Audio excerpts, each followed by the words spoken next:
Sonny Dykes says TCU will be more of an air raid team this season. We'll talk about what that means next on Locked On Horned Frogs.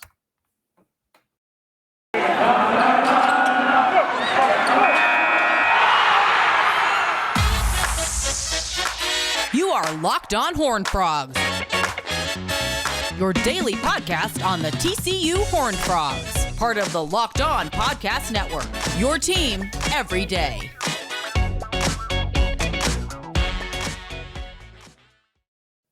It is Locked On Horned Frogs. I'm Steven Simcox, your host. It is your team every day. Subscribe to our YouTube channel. You can also subscribe wherever it is you get your podcasts. We're brought to you by FanDuel today. FanDuel, where the game starts, official betting partner of the NBA and also the Locked On Network. Sonny Dykes spoke with the media on Wednesday after practice. Team will get back in action on Friday. Off day today as they get through spring practice and continue to work through the time they have here this offseason. But he had a press conference after practice Wednesday and talked about a variety of things. But one thing that stood out to me was Brian Estridge asked him about air raid concepts and are they getting back to more of an air raid scheme with Kendall Briles as the offensive coordinator. And this is fascinating. Sonny sort of touched on some big picture stuff. I mean, the air raid has been around for so long now. And, of course, Mike Leach and Hal Mummy, sort of the architects of the system. And essentially he said, the air raid in itself is a small base number of plays with different tags, meaning kind of different options based on how the defense lines up. And you're trying to get guys in space. You're trying to get favorable one-on-one matchups, get the ball out quickly, and move the ball down the field through the air, right? And, of course, Mike Leach did this with a really small play sheet, and he had a very distinct style, and he wanted his quarterbacks to get the ball out fast. He wanted his quarterbacks and wide receivers to understand all the intricacies of this offense to get to a place where they could basically call it on their own. Quarterbacks that played for Leach talked about in their senior year, junior year, when they've been playing for a while, sometimes Mike would just give them a formation and say, think about it, meaning like, I'm giving you a formation. The 5 or 6 plays that we run out of this, assess what the defense is doing, and then call your own play. He really wanted guys to be really self-sufficient when they did that. Now, so many people have taken what Leach did, and of course, unfortunately, we lost Coach Leach this past offseason. Rest in peace to him. But they've taken what he's done with that system and have added their own style and, their own different kind of tags and intricacies with it. And so one thing that Coach Dykes talked about, Kendall Briles, he comes from that air raid tree, but he's been an offensive coordinator for a long time now, and he's done a lot of different things. He obviously runs the ball a lot more than Coach Leach did, and that's something that Sonny has sort of adopted too through the years, is that ability to run the football, have a little more balance in your offense, have the ability to get yards on the ground and not just do everything through the air. But one thing that Coach Dykes said on Wednesday was that this team was going to get back to using the quick game more, and he thought they were going to be more of an air raid team than they were last season under Garrett Riley. And he's talking about the quick game. He's talking about screens. He's talking about pop passes. And he also mentioned how he likes how they're moving the pocket. He likes how they're getting the ball out fast. They're making a lot more high percentage throws. So last season with Max, and with Quentin Johnston and some of the big players they had on the outside, they really had an emphasis on throwing the ball deep, right? And they weren't necessarily the most efficient pass offense in the world, but they knew if they kept taking deep shots down the field, that if they hit on some of those, it was going to pay big dividends for the team moving forward. Now, they also did run, a number of bubble screens, that type of thing. They sort of got away from that because I think as the year went on, defenses started recognizing those formations and started getting, to the line of scrimmage faster, making those plays. And they weren't as focused or they sort of took that away and forced TCU to make plays over the top, which they did at a high level at times. And sometimes they weren't as efficient, but still won a lot of games, obviously. But it sounds like with Chandler Morris as the QB, they want to get the ball out faster. They want more high percentage throws, which makes a lot of sense because Chandler is he has the reputation of being a more accurate pinpoint quarterback. Doesn't necessarily have the arm that's going to throw the ball a country mile like Max does, but understands, anticipating, making plays, getting the ball out. I think also this speaks to the fact that you have a team, and last year they had this too with guys like Tay Barber and Darius Davis, but I think this year it's even more pronounced. You have a team with a lot of explosive skill guys who can make things happen in space, whether that's JoJo Earl, John Paul Richardson, Major Everhart, possibly Corey Wren, Trent Battle. There's a number of kind of shifty slot wide receivers, running backs who can also catch the ball in the backfield. And so I think Kendall Briles is going to try to use that and use that sideline to sideline speed that they have to their advantage by, making quick, accurate throws. Now, there has to be a balance here because, as I said earlier, TCU did a lot of that, I think, at the start of the year last season, and then teams started to really close that down and force them to throw more over the top. And I imagine defenses will try to do the same thing. You still have to run the ball effectively, but this can be an extension of your run game.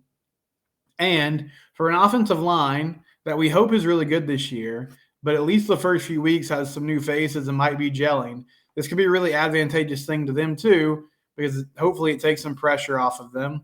And it might lighten the box a little bit because if the defense is more worried about, covering the perimeter, trying to cut off some of those quick bubble screens, then you have less attention between the tackles in the interior where you can run the football. So just a curious thing that kind of came down from that press conference. Sonny says they're going to be more of an air raid team this year, run a lot more quick game and high percentage throws, try to move the pocket, try to make life easy for Chandler Morris as he steps in there as a full-time starter. When we come back, I'm going to answer some of your questions and comments from yesterday's episode. Before we do that, though, I do want to talk about FanDuel. FanDuel, I've talked about it in the past. We mention them frequently. They're one of our great sponsors, official betting partner of the NBA. You got playing games going on right now. They're not going on right now, but teams are fighting for that final play-in spot, fighting for playoff spots. Do you want to bet the money line? It's kind of a tricky time to do that. Different teams are motivated more. The Mavericks get the upset of the Kings last night, right? So if you're not interested in those money line bets, or you're like, that seems too risky, I don't know who's resting on a day-to-day basis, maybe the prop bets are more what you're interested in. Get, in on some of those specific, like who hits the most threes tonight, who hits the first three of the ball game. Take some of those risks. It's a good time to do that and use a FanDuel app. It's safe, secure. It's easy to use. You can also go to FanDuel.com/lockedon to take advantage of their no sweat first bet deal. Again, that's FanDuel.com/lockedon. FanDuel, official betting partner of the NBA and a sponsor of the Locked On Network. So yesterday we talked TCU football and we talked about the offensive line. And so a few of you had some comments. We also talked basketball yesterday. Some of you chimed in. Zoom Play says he thinks this offensive line is going to be elite this season. Man, I would love that. I said this yesterday. I think this is the biggest question mark to me. They have skill guys. They're still banking a lot of potential there, but I think overall, the wide receivers, the running back, that's going to be a good group. You have a quarterback in Chandler Morris that I believe in, even though we haven't seen him a lot, when these live bullets are flying. But if your O-line can replace guys like Wes Harris and Alan Ali and Steve Avila and do it at a high level, then the sky really could be the limit for this offense. If you can run the ball effectively, if you can protect Chandler Morris and give him time.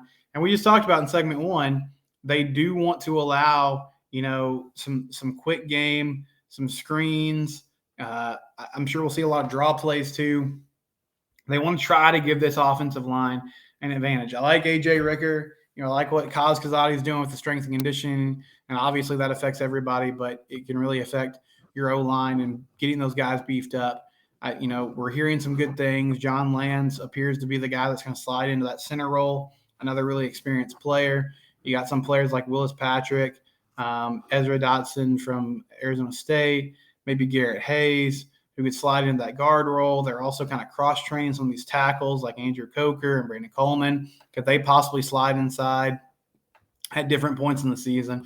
So you have options, you have opportunities. It's just about, can it all come together and gel as one cohesive unit? That's going to be the big question for this offense, and specifically this offensive line.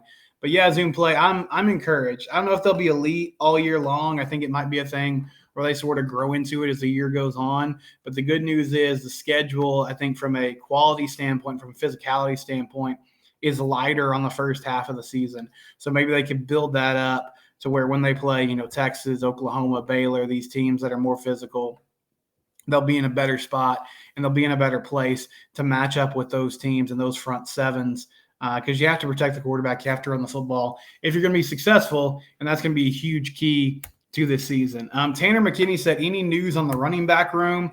Not sure specifically what you're asking. I mean, as far as they haven't brought anybody else in. As far as who the starter is, Sonny Dykes was asked about the running backs yesterday, and he said basically he likes what they have there. It's kind of hard to tell at the moment. They did have a full contact practice on Saturday where they were tackling guys at the ground, and he was interested to see how some of those players handled it, because there's guys like Corey Wren that he hasn't really seen get tackled before. But I mean, I think it's going to be, running back's going to be a position that as the year goes on, we're going to figure out more about it. I'm not sure we're going to have a defined starter week 1 at Colorado, and I don't necessarily think you have to have that guy. Trey Sanders is obviously a super interesting player, former 5-star recruit, was at Alabama, has dealt with injuries from a car wreck a few years back, but he's big, he's physical. He seems like the type of guy that can, run somebody over, make moves in the open field, make things happen. Amani Bailey showed a lot of explosiveness when he got opportunities last season, and so he's going to have a good chance here. Even with a new offense, having a year in the system is most likely going to help him. And then there's guys like Trent Battle and Corey Wren, who are more your scat back types, but I think they're going to be a factor in this offense. And then, of course, you got Connor Cook from Round Rock, who could be a factor here as well. If I had to bet right now who your starter is against Colorado, I'm going to say Amani Bailey, but I think Bailey and Sanders and Battle and Wren are all going to get opportunities those first few weeks of the season. And when Coach Dykes talks about, it's really hard to evaluate these guys without full contact, they'll have some of that in fall camp, and I think they'll have a better idea. But really those first few games, you'll get to see, okay, who can make the first man miss, who can run through arm tackles, who can bounce off that first tackle and get an extra 4 or 5 yards, who understands, has the vision, and has the awareness to say, okay, I don't have much here. I got to get my head down and get 2 or 3 yards, get positive plays, get positive momentum, and put us in a second and manageable or third and manageable. Those are all going to be keys, because one thing Kendre Miller showed last season, he was so good with contact balance, meaning when he got hit, he rarely went down the first time. He could bounce off tacklers. He could use that stiff arm. He could use that big frame to sort of bowling ball his way for extra yardage. And that was a huge key for this offense. So I think the running back room is going to be something we probably won't even have clarity on up until like week 1 of the season, but I don't think it's necessarily a bad thing. I just feel like they're going to try to give everybody ample opportunities to prove that they can be the guy. And then someone asked me yesterday about Shahade Wells making some comments on his way out about the coaching staff, and I didn't see this. He followed up and said on Wednesday's video, he was on Instagram, saw a few stories of Shahade talking about coaches need to use players correctly, kind of taking a shot at TCU. Might not be anything, he was just wondering. Yeah, I don't follow him on Instagram, so I didn't see that, sorry. I could understand why he was frustrated. I mean, he was a big-time scorer at UC Arlington, and he didn't really score the ball a lot when he was at TCU, but I think he's a guy that got plenty of opportunities. I mean, he probably feels differently, and I think that might be why he's leaving. But I think, again, it's just sort of an individual basis. I don't see this as a, team-wide problem where the team is questioning what Coach Dixon and that staff is doing. I think it's probably just a guy that didn't think he got enough chances at TCU to really show what he could do. And his points per game kind of show that. But he might go have a big year. I just think, he had ample opportunities this season. It just didn't work out for him. When we come back, we'll update a few baseball things, and then we'll wrap things up. This is Locked On Horned Frogs. It's your team every day. All right, TCU baseball back in action tonight, and there has been a change in the rotation. I said this on Wednesday. I said, Ryan Vanderhei got some work in that Tuesday game on the road against Tarleton, which surprised me. And so TCU plays a Thursday, Friday, Saturday series. They play tonight at 6 p.m. Friday's game's at 8 p.m., which is strange, but it's just for television. They're going to be on ESPNU. And then Saturday's game is at 4 o'clock. All those games on ESPN Plus, except for Friday, will be on ESPNU if you want to tune in and watch it. At 6 o'clock tonight, and changing the rotation, Chase Hoover, the freshman, he's going to get the start tonight, and then they'll go with Cole Klecker on Friday and Cam Brown on Saturday. So Ryan Vanderhyde, at least for the time being, is out of the rotation. I imagine Ryan will be probably the first or second arm out of the bullpen tonight. That's my guess. I think the thought process is if you can get a couple innings from Chase Hoover. He came in against Texas Tech on last Friday when Ryan struggled and did a nice job. But if you can get a few innings from Chase Hoover and then get a few innings from Ryan Vanderhyde, hopefully you can pass it off the bullpen for the rest of the night. So change there. They need to win this series against Oklahoma State at home. It's a critical one. Oklahoma State's a really good team. Frogs currently a game back in the Big 12 standings. Need to get on the right track after dropping that series in Lubbock last weekend. That'll do it for us. We'll be back again tomorrow on Good Friday. I hope you and your family have a good Easter weekend. This is Locked On Horned Frogs. It's your team every day.